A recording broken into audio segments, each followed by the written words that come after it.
Good morning, everybody. Let's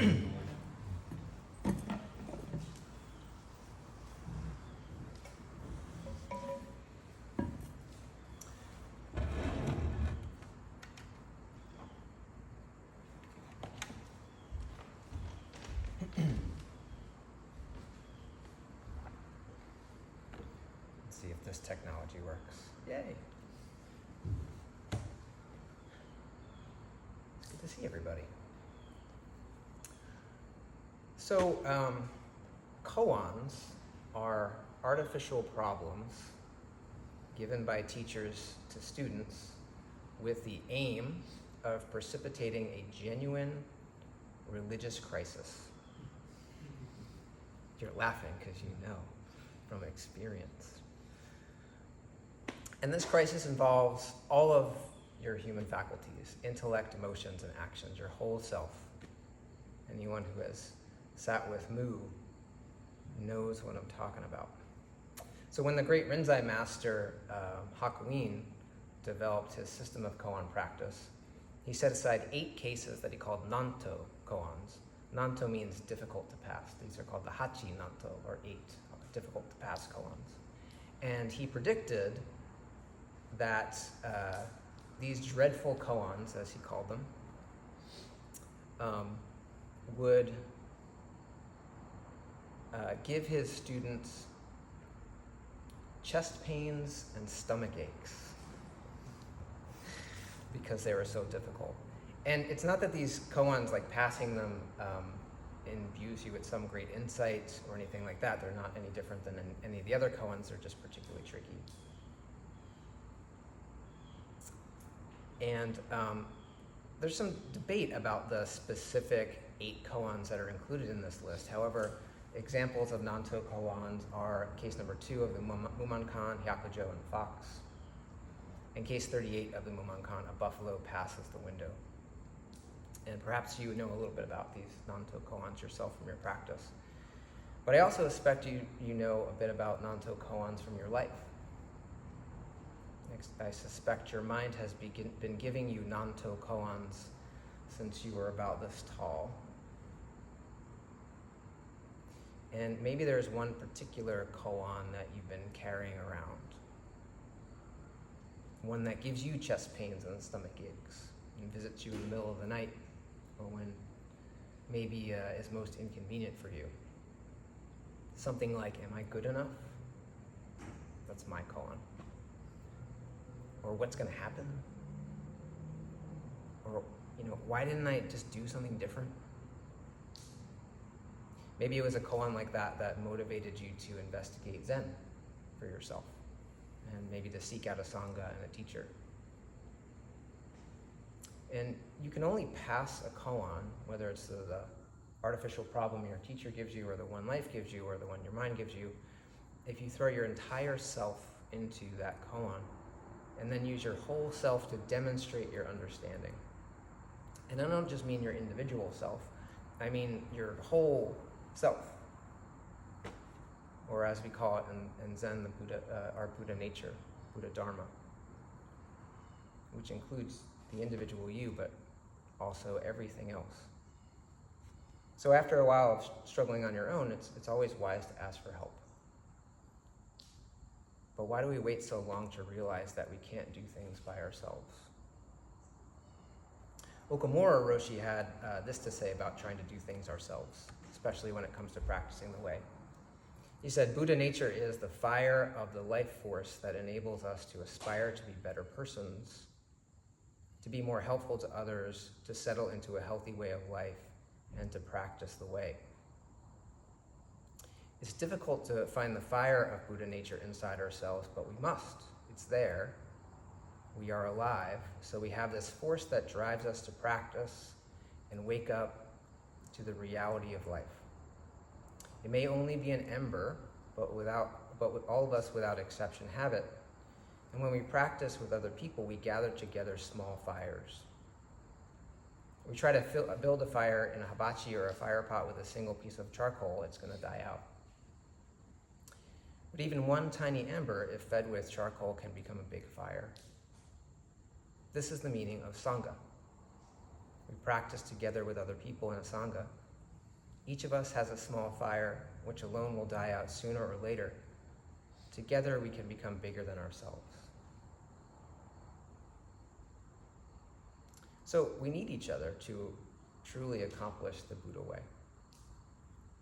And each of us has our own unique contribution to make. Sometimes we don't think the contribution we're making is enough, or it doesn't matter. Or maybe we compare ourselves to others and find that we're lacking in some way, and then strive to be someone or something else. When we do this, we miss the fact that who we are in this moment individually is the greatest manifestation of the Buddhadharma there is. Your greatest gift to life is just to be the life you are right now. One day, Master Nangaku goes to his student, Baso, and visits him in his hut, where Baso stands waiting. Nangaku asks, "What are you doing these days?" Baso says, "These days, Dotsu just sits." Nangaku says, "What is the aim of sitting zazen?" Baso says, "The aim of sitting zazen is to become a Buddha." Nangaku promptly fetches a tile and polishes it on a rock near Baso's hut.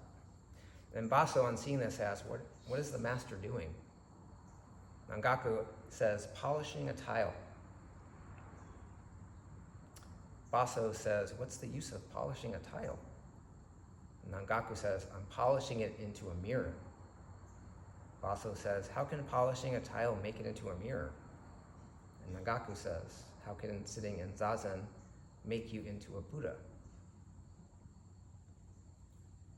There's at least two popular interpretations of the meaning of this story and what it's pointing towards. And the first and most common one is that each of us already has Buddha nature. So practicing zazen to become a Buddha is not necessary. In fact, if we're practicing with that intention, we're going to get further and further away from the truth. And Nangaku's act of polishing a tile could be a demonstration of the futility in striving to become something that you already are. Master Dogen had a slightly different take.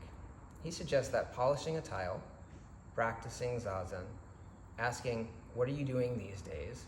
answering, "The aim of sitting zazen is to become a Buddha," and every other action in the story are all examples of manifesting Buddha nature. This is because Buddha nature must be realized in the present moment through practice. And practice is a word we can use to describe all activities, whether they look like zazen or not. Each of us is different, and we manifest the Buddhadharma in our own unique ways. There is no other you than the you are right now in this entire universe, and there never was a you like that before you existed, and there never will be one like that again. At the same time, you are the perfect manifestation of all that ever was, is, and will ever be right here and right now, whether or not you are aware of it. So if you're polishing a tile or doing zazen, or acting like a Buddha, or acting like a demon, it's all Buddhadharma. Giving yourself exactly as you are in this moment as a gift to life is the most precious gift you can give. And when we all do that with earnestly together, we create sangha.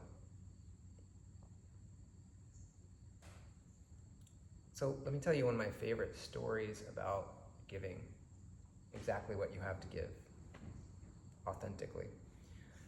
This is a story that has lots of different variations, and it's a pretty famous one in lots of East Asian cultures. And this particular one I like the best. It's a version that was drafted by Zen monk and poet Ryokan, who lived in the late 1800s. And it draws on the old legend of the rabbit who lives in the moon. So in Asian cultures, it's not the man in the moon, it's the rabbit in the moon. And if you look, you can sort of see the bunny ears. I kind of like that better than the man in the moon. And there's actually a Jataka tale. Jataka tales are stories of Buddha's past lives that are usually used as a teaching tool about the rabbit and the moon, about this. So here's what Ryokan, his version of that story is. It took place in a world long, long ago, they say. A monkey, a rabbit, and a fox struck up a friendship. Mornings frolicking field and hill. While the years went by, when Indra, sovereign of the skies, hearing of this, curious to know if it was true, turned himself into an old man tottering along and made his way to where they were. You three, he said, are of separate species, yet I'm told you play together with a single heart. If what I have heard is true, pray save an old man. Simple enough, they said, and presently the monkey appeared from the grove behind, bearing nuts. He'd gathered there, and the fox returned from the rivulet in front, clamped in his jaws a fish he'd caught.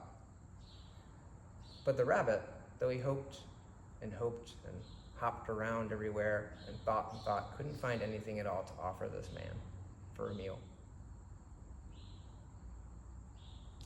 And while the others were sort of like critical of him, the fox and the monkey were like, what's wrong with you, rabbit? Why can't you come up with something? The rabbit's heart was not like theirs. The rabbit finally realized what he could offer. He said, gather firewood and start a fire. Fox, build a fire with me. Monkey, make sure you feed it till it's hot. And when the fire was done and blazing, the rabbit jumped, hopped, and threw himself on the fire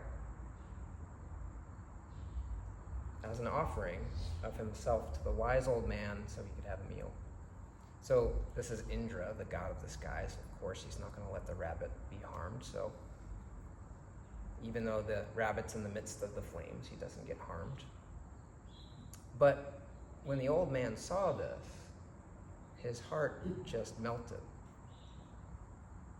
He looked to the sky and cried aloud and then sank to the ground. And in a while, he started to beat his breast and say, this is the best offering you could have made. What the rabbit did touches me the most. And then he honored the rabbit. And in one story, gathered the rabbit up again, made it whole, brought it back to life, and said, in your honor, I'm going to trace your likeness on the moon. And from that time, the story has been told of how the rabbit came to be in the moon. And Ryokan says, and even when I hear it now, I find the tears soaking the sleeves of my robe. So the rabbit's willingness to give its whole self as an offering is not the point. I'm not suggesting that you should leave and build fires and serve yourself to people. I don't know, there might be a circumstance for that, so don't rule it out.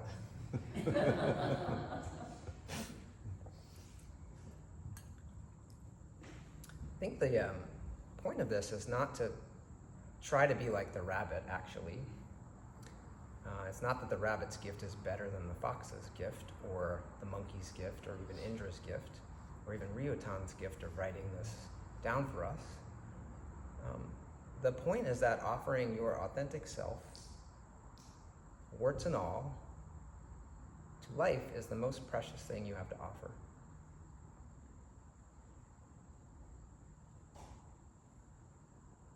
As Suzuki Roshi said, the way to practice without a goal, like trying to be a Buddha or trying to be like the rabbit or trying to be something more than you think you are, the way to practice without a goal like that is to limit your activity or to be concentrated on what you are doing in this moment.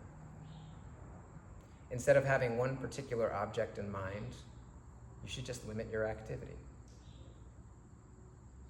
When your mind is wandering about elsewhere, you have no chance to express yourself. I think it's a really interesting way to describe what it's like to be up in your mind, striving for something or comparing yourself or thinking you should be a certain way. You can't express yourself because you're trying to be something else.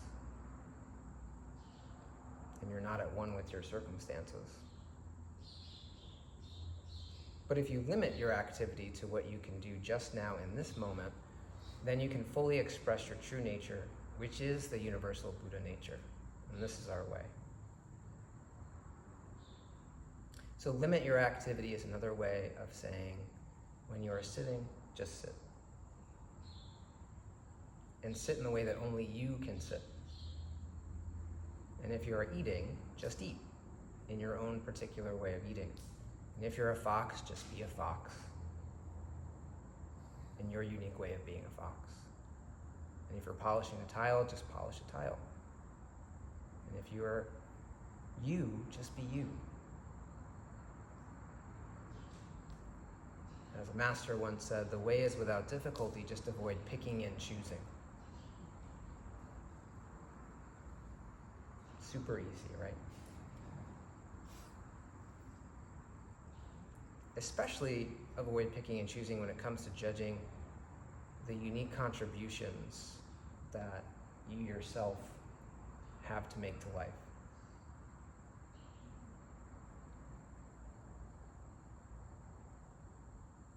When we practice with other people, and we practice in this way authentically, we gather together small fires. If we try to build a fire in a hibachi or a fire pot with a single piece of charcoal, it soon dies out, but even one tiny ember, if fed with charcoal, becomes a fire. And this is the meaning of Sangha. I think if you